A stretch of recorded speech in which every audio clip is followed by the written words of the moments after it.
O conflito está prestes a explodir. A qualquer instante, a resposta pode vir com força total. Depois das últimas provocações do Kremlin, a situação está em um fio da navalha, e o alvo desta vez foi a Europa. Um ataque russo abalou uma instalação industrial no continente, deixando vítimas, feridos graves e um rastro de pânico. Coincidência? Difícil acreditar.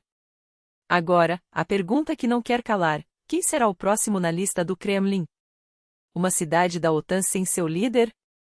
E será que Moscou pagará pelo que fez? O silêncio que antecedeu esse ataque é suspeito demais para ser casual. Enquanto isso, uma proposta inesperada surge para blindar a capital: trocar a aposentadoria pelo serviço militar. Assinar um contrato e pronto. Mas será que os recrutas virão por vontade própria? As novas regras já foram aprovadas, mas a dúvida persiste: quem, de fato, vai vestir o uniforme? Essas e outras notícias urgentes você confere agora, com exclusividade.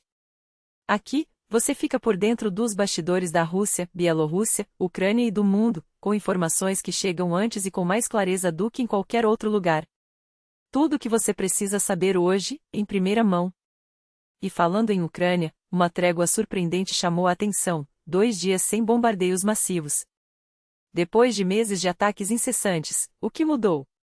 A resposta pode estar na chegada de um nome pesado: o general Keith Kellogg, enviado especial dos Estados Unidos. Desde que ele pisou em solo ucraniano, os mísseis russos pareciam ter sumido. Nas últimas 2 noites, nenhum único ataque de grande porte.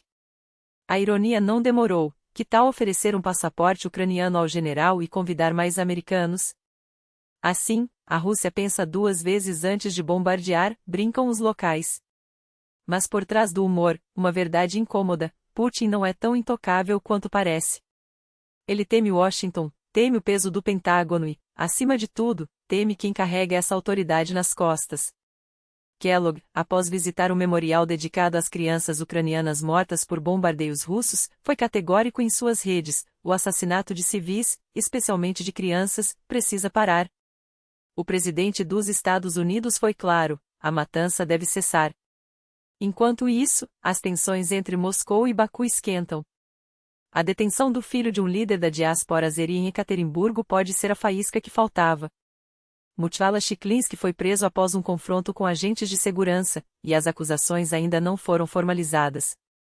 Mas o caso tem cheiro de vingança: seu pai, Shahin Chiklinski, já havia sido interrogado e solto em julho, para depois desaparecer misteriosamente. Agora, um processo criminal foi aberto contra ele em Moscou. Essa história se conecta a um caso ainda mais explosivo: o dos irmãos Safarov, acusados de uma série de assassinatos e tentativas de homicídio na mesma cidade entre 2001 e 2011. Em junho, uma operação contra azeris terminou com 2 mortos, e Baku acusou a Rússia de brutalidade. A resposta não demorou: cerca de 20 russos, incluindo jornalistas pró-Kremlin, foram detidos no Azerbaijão. Moscou se cala, mas a corda está esticando. Depois do acidente aéreo de dezembro, pelo qual Baku culpa diretamente a Rússia, o clima é de crise diplomática iminente. E o fogo não para por aí. Na Síria, uma sequência de explosões abalou a capital, Damasco. Alvos estratégicos: o Estado-Maior, o Ministério da Defesa e até o Palácio Presidencial. Pelo menos 18 feridos e um morto após ataques aéreos israelenses. Tel Aviv justificou a ação como retaliação à violência contra a minoria drusa, com mais de 30 mortes registradas em Sveida. Israel acusou o regime sírio de perseguição e afirmou estar agindo para proteger seus irmãos drusos. O primeiro-ministro Benjamin Netanyahu foi direto: a situação é grave. Estamos agindo para salvar nossos irmãos e desmantelar as milícias do regime. Não cruzem a fronteira, pois isso coloca suas vidas em risco e atrapalha nossas operações. Enquanto isso, Washington tenta conter a escalada, mas o risco de um conflito maior é real. E na Ucrânia, uma medida polêmica entra em vigor: quem já passou dos 60 pode trocar a aposentadoria pelo serviço militar. A nova lei, aprovada pelos deputados, abre as portas para que até mesmo aqueles dispensados após 2015 voltem às fileiras, como soldados, sargentos ou oficiais. O contrato é de 1 ano, com 2 meses de experiência. Para cargos de oficial, porém, será preciso o aval do Estado-Maior. A deputada Irina Gerashenko alerta: O texto não deixa claro quem aprovará os candidatos, o que pode abrir brecha para favorecimentos ou decisões arbitrárias. Por isso, os regulamentos complementares, que devem ser publicados em até 3 meses, são cruciais. Para fechar, um golpe direto na economia europeia. Drones russos atingiram uma fábrica de pisos de madeira em Vinnytsia, de capital polonês.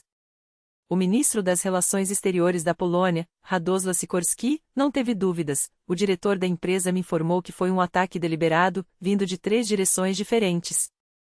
Há vítimas, incluindo 2 feridos em estado grave. Mais um sinal de que a guerra não conhece fronteiras.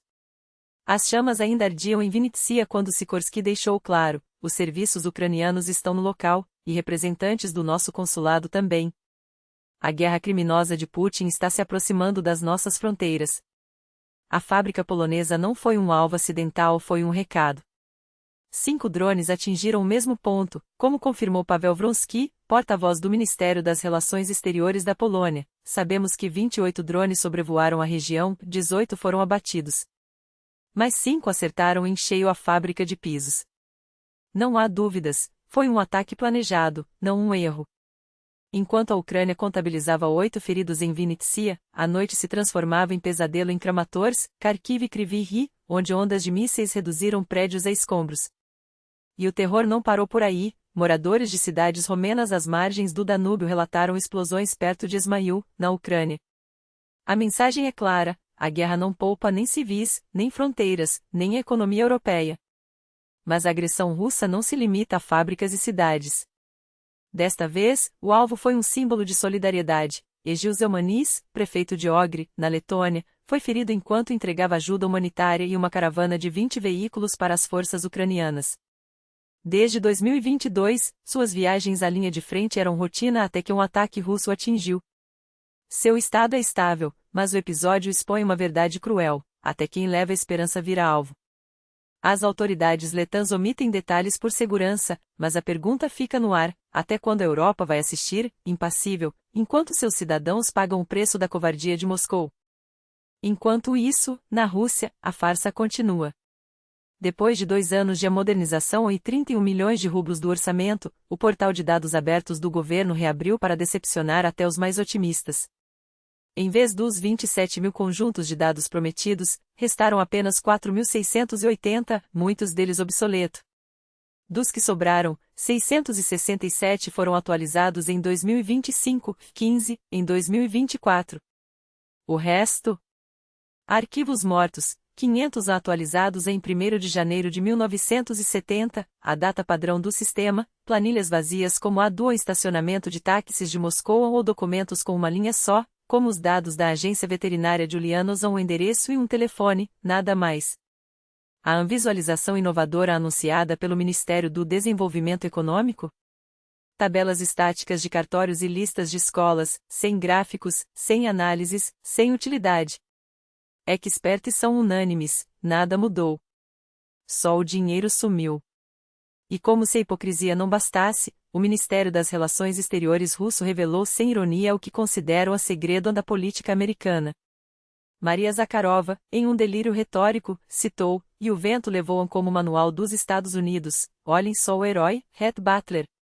Ele lucra com a guerra civil, traficando entre norte e sul enquanto seus compatriotas morrem. É disso que os americanos se orgulham. A comparação é tão absurda quanto reveladora. Para o Kremlin, guerras são negócios, e vítimas, meros detalhes. O que eles não dizem é que, enquanto acusam Washington, Moscou faz exatamente o mesmo: vende petróleo, grãos e armas enquanto bombardeia hospitais e fábricas. A diferença? Os lucros de Putin são regados a sangue ucraniano e europeu. A conta está chegando. E ela não será paga só pela Ucrânia.